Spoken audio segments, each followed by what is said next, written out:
Schedule எப்படி போடுறதுன்னு நான் உங்களுக்கு சொல்கிறேன். இப்போ இன்றைக்கி வந்து ஃப்ரைடேவா, 3rd ஃப்ரைடே வந்து ஸ்டடி பிளான். இப்போ வந்து நீங்கள் ஃபஸ்ட்டு தமிழ், இப்போ வந்து இன்றைக்கி ஒரு லெசன் நடத்திருக்கிறாங்க, எங்கள் தமிழ் நடத்திருப்பாங்க. எங்கள் தமிழ் லெசன் பேர் எழுதிக்கோங்க. அதில் என்னென்ன நடத்தியிருக்காங்களோ அது அன்றைக்கே முடிக்கிற மாதிரி பார்த்துக்கோங்க. சப்போஸ் இன்றைக்கி வந்து பொருள் தருக,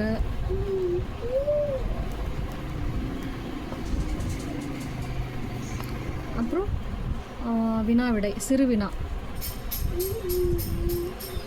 இது முடிச்சிருந்தாங்கன்னா இதை எழுதிக்கோங்க, இதை எழுதி வச்சுக்கோங்க. அதே மாதிரி இங்கிலீஷ்க்கு இப்போ சப்போஸ் ஏதோ ஒரு லெசன் பேர் தஸ்குரல்,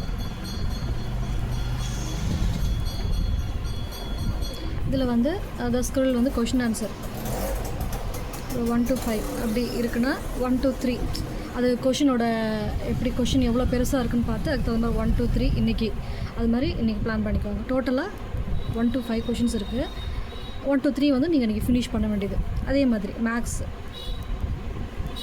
வந்து இப்போ எக்ஸசைஸ் வந்து ஒரு 8.1 இன்றைக்கி நடத்திருக்கிறாங்கன்னா அது ஃபுல்லாக புரிஞ்சிருக்கா புரியலையான்னு பசங்களை ஃபஸ்ட்டு கேட்டுக்கோங்க. புரியலைன்னா அவங்களுக்கு சொல்லிக் கொடுங்க.